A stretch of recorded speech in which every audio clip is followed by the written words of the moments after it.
A very good morning to 7th class. I am your maths teacher Ms. Divya Mehta. Today we are starting a new chapter number 11, perimeter and area. सबसे पहले तो बेटा perimeter area होता क्या है, आपने छोटे classes में पढ़ा हुआ है पेरीमीटर क्या होता है और एरिया क्या होता है, और पर्टिकुलर शेप्स के लिए कुछ फिक्स्ड जो है फॉर्मूलाज होते हैं for the perimeter and for the area. But एक बार रिकैप करते हैं और समझते हैं कि इनका मतलब क्या होता है और कुछ पर्टिकुलर शेप्स का फिक्स्ड फॉर्मूलाज क्या होते हैं। ठीक है, सबसे पहले बेटा आता है पेरीमीटर। पेरीमीटर क्या होता है? सराउंडिंग। जैसे कि कोई भी मैंने शेप ले ली, जैसे एक स्क्वायर ले लिया, स्क्वायर आपको पता है जिसकी सारी साइड्स इक्वल होती है, तो उसका पेरीमीटर क्या होगा? सारी साइड्स का सम। ठीक है, पेरीमीटर होता है किसी भी चीज की सराउंडिंग। जैसे अगर ये पेपर है, अगर मैं आपसे पूछूं इसका पेरीमीटर क्या है, तो आप क्या करोगे? इसकी जितनी भी राउंडिंग है, यानी कि जितनी भी इसकी बाउंड्री है, सबका अगर आपको मैं लेंथ बता दूंगी, मेजरमेंट दे दूंगी, तो आप सबको प्लस करके बोलोगे मैम ये इसकी सराउंडिंग थी, तो ये इसका पेरीमीटर हो गया। ठीक है, सिमिलरली पेरीमीटर के बाद हम आते हैं एरिया। एरिया क्या होता है कि कोई भी चीज कितनी जगह ऑक्यूपाई कर रही है, यानी कि कितना स्पेस वो अपने साथ ले रही है। जैसे कि आपका ये शीट पड़ी है, अब ये शीट जितनी जगह पे पड़ी है, यानी कि ये सारा इसका क्या कहलाएगा? एरिया कहलाएगा।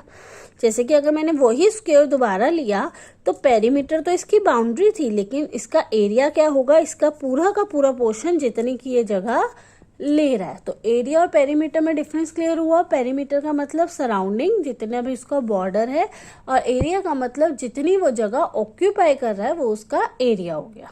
ठीक है, अब एक और चीज बेटा, आप भी जब भी एरिया फाइंड करोगे तो एरिया, जैसे कोई आपने क्वेश्चन सॉल्व किया, उसका एरिया आ गया 46, तो 46 के साथ जो यूनिट आपकी लगेगी वो लगेगी स्क्वायर में। जैसे मीटर में आपको दिया होता तो मीटर स्क्वायर, सेंटीमीटर में दिया होता तो सेंटीमीटर स्क्वायर, पर पेरीमीटर में ऐसा नहीं होता। पेरीमीटर में जो भी आप लिखोगे उसका जो भी आंसर आएगा उसके साथ नॉर्मल यूनिट लगेगी। जैसे मीटर में है तो मीटर में, सेंटीमीटर में है तो सेंटीमीटर में, ये इस टाइप से इसकी यूनिट्स आप राइट डाउन करोगे। ठीक है, और यूनिट राइट डाउन करना मस्ट है, बिकॉज यूनिट अगर आप नहीं मेंशन करते हो तो आपके मार्क्स डिडक्ट हो सकते हैं। इट्स वेरी कंपल्सरी थिंग कि आपको वहाँ पे यूनिट में जो है वहाँ पे दिखानी ही दिखानी है। ठीक है, नाउ जो है हमें पता है कि पेरीमीटर और एरिया के कुछ फिक्स फॉर्मूलाज होते हैं for the fixed particular some pictures के लिए। जैसे शेप्स अगर आपको गिवन हो तो उसके रिगार्डिंग जो है फिक्स फॉर्मूलाज होते हैं पेरीमीटर और एरिया का। तो let's come to the shapes. तो फर्स्ट शेप जो आपके सिलेबस में बेटा, डेट्स अ स्क्वायर। स्क्वायर आपको पता है जिसकी सारी साइड्स इक्वल होती है। तो स्क्वायर के पेरीमीटर का फॉर्मूला होता है 4 इंटू साइड, यानी कि 4 के साथ इंटू कर देंगे कोई भी साइड अगर आपको गिवन हो। चारों गिवन होंगी तो चारों का मतलब एक ही है, 4 है तो सारी 4 होगी, 6 है तो सारी 6 होंगी। तो 4 के साथ उस साइड को आप मेजरमेंट को उसको मल्टीप्लाई करके इसका पेरीमीटर निकाल लोगे। और एरिया का फॉर्मूला होता है साइड इंटू साइड। इसको हम साइड स्क्वायर भी लिखते हैं, क्योंकि साइड स्क्वायर का मतलब भी साइड इंटू साइड है, यानी कि इसकी जो भी साइड आपको गिवन है उसको उसकी साइड से मल्टीप्लाई कर दिया। जैसे 6 दिया है तो 6 इंटू 6, 4 दिया तो 4 इंटू 4, 5 दिया तो 5 इंटू 5। इस तरीके से आप इसका पेरीमीटर और एरिया फाइंड कर सकते हो। तो let's come to the next shape.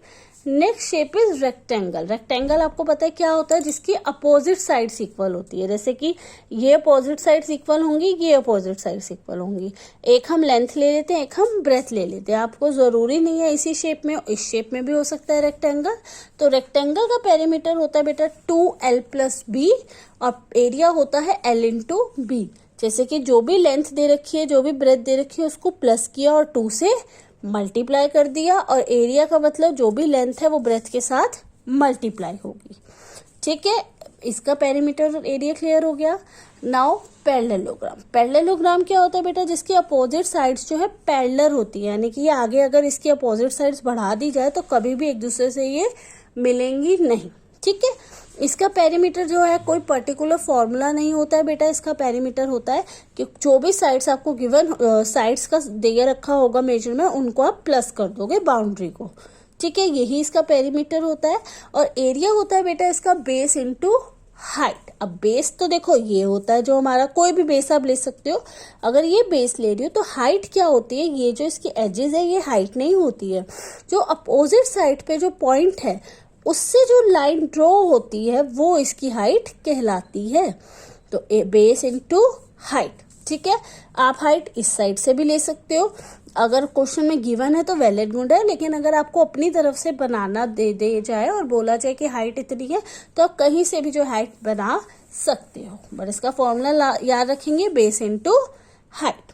Now next shape आती है ट्राइंगल। ट्राइंगल आपको पता है जिसकी 3 साइड्स होती हैं, उसके पेरीमीटर का फॉर्मूला होता है सम ऑफ ऑल साइड्स, यानी कि जो भी साइड्स आपको गिवन है उसका प्लस कर देंगे, और एरिया होता है half into base into height. जैसे पैरेललोग्राम का बेस इंटू हाइट था तो इसका होता है half into base into height. इसमें भी बेस आप किसी को भी ले सकते हो, बेस जो लोगे उसके सामने की साइड से जो लाइन ड्रॉ होगी, परपेंडिकुलर लाइन ड्रॉ होगी, वो इसकी हाइट कहलाएगी। इसके भी एजेस को हम हाइट नहीं कंसिडर करते, इसमें भी अपोजिट पॉइंट से जो लाइन ड्रॉ होगी वो इसकी हाइट कहलाएगी, ठीक है। इसका formula half into base into height देखो एक और मतलब से है, क्यों?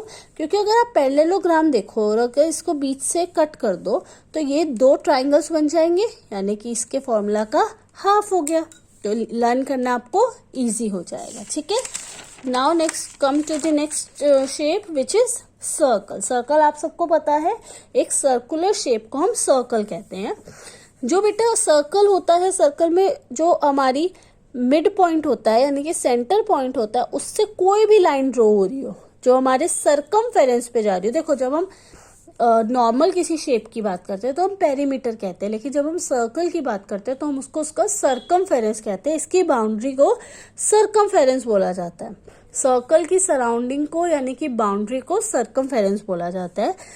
सेंटर पॉइंट से कोई भी लाइन ड्रॉ हो रही है, ठीक है, और वो सरकमफेरेंस पे टच हो रही है, वो उसका रेडियस कहलाती है। और कोई भी लाइन जो सेंटर पॉइंट से होके गुजरती है वो इसका डायमीटर कहलाती है, ठीक है। तो इसके सरकमफेरेंस का फॉर्मूला है 2 पाई आर। 2 पाई आर, आर तो आपको रेडियस गिवन होगा, और पाई का क्या मतलब होता है, पाई की वैल्यू होती है 22/7 या फिर 3.14, ठीक है। ये दोनों वैल्यूज आप इसमें ले सकते हो। कई बार क्वेश्चंस में गिवन भी होता है कि आपको क्या वैल्यू लेनी है, और कई बार गिवन नहीं होता तो इसमें से कोई भी वैल्यू लेकर आंसर निकाल सकते हो। सिमिलरली एरिया होता है पाई आर स्क्वायर। अब आर स्क्वायर का मतलब होता है आर इंटू आर, यानी कि रेडियस को 2 बार मल्टीप्लाई करना। और अगर कई क्वेश्चंस में आपको डायमीटर गिवन है, रेडियस नहीं देता है, तो आप डायमीटर से रेडियस निकाल सकते हो उसको हाफ करके, ठीक है। ये आपको पता है, छोटी क्लास से आप पढ़ते आए हो। Now come to the next shape which is semicircle. Semicircle क्या होती है, सर्कल का हाफ। जैसे अगर कोई सर्कल है उसको कहीं से भी काट दो तो उसका जो हाफ पोर्शन बचेगा it is a semi circle. तो सेमी सर्कल कुछ इस टाइप से होता है। अगर मैं यहाँ पे इस सर्कल को कट कर दूं तो ये जहां से भी कट होगा वो उसमें नीचे वाला पोर्शन तो डायमीटर होगा, तो इसमें भी नीचे वाला पोर्शन डायमीटर होगा। तो इसका पेरीमीटर होता है डायमीटर प्लस, अब ये देखो ये वाला पोर्शन भी आएगा। अब सरकमफेरेंस 2 पाई हो जाती है। जब हम पूरे सर्कल की बात करते हैं तो 2 पाई आर, हाफ की बात कर रहे हैं तो उसका हाफ कर देंगे। तो सिमिलरली हमने क्या किया, 2 पाई आर को इंटू किया, हाफ किया, तो आंसर आ गया पाई आर। तो इसका फॉर्मूला बन गया D plus pi R, where D is a diameter, pi की वैल्यू आप कुछ भी ले सकते हो, और आर इज अ रेडियस। तो यही था आपका सेमी सर्कल का फॉर्मूला। ये मैंने बस आपको एक्सप्लेन किया है कि ये पाई आर आया कहाँ से, ठीक है।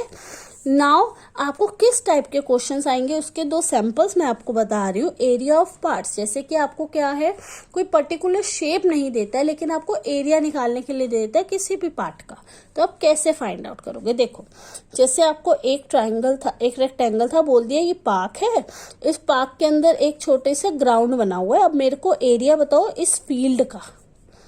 तो ये कोई पर्टिकुलर शेप नहीं है, जो हमारी शेडेड रीजन है ये कोई पर्टिकुलर शेप नहीं है, तो आप कैसे फाइंड आउट करोगे। तो इसमें आप क्या करोगे, एरिया ऑफ रेक्टेंगल ABC, यानी कि बाहर वाले का पूरा एरिया निकालो। अगर मैं इसका पूरा एरिया निकालूंगी तो ये जगह भी आएगी, पूरा एरिया होगा। अगर मैं इसमें से ये वाला पोर्शन माइनस कर दूंगी, यानी कि एरिया ऑफ PQRS माइनस कर दूंगी, तो ये शेडेड रीजन आ जाएगा। इस तरीके से मैं एरिया निकाल सकती हूँ।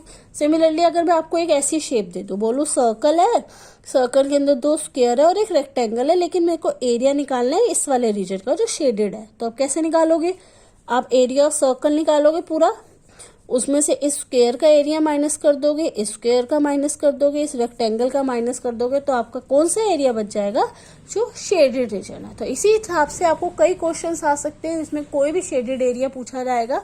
तो आपको बस ये ध्यान रखना है कि कौन सी शेप बन रही है और कौन सी शेप उसमें से हटा के हमारा शेडेड रीजन का एरिया फाइंड आउट हो जाएगा। तो यही आपके फॉर्मूलाज थे बेटा। ये फॉर्मूलाज आपको अच्छे से लर्न करने हैं, राइट डाउन करने हैं और इस इंट्रोडक्शन को अच्छे से समझना है ताकि एक्सरसाइज के क्वेश्चन आंसर्स आप इजीली कर सको। तो ऑल द वेरी बेस्ट बेटा।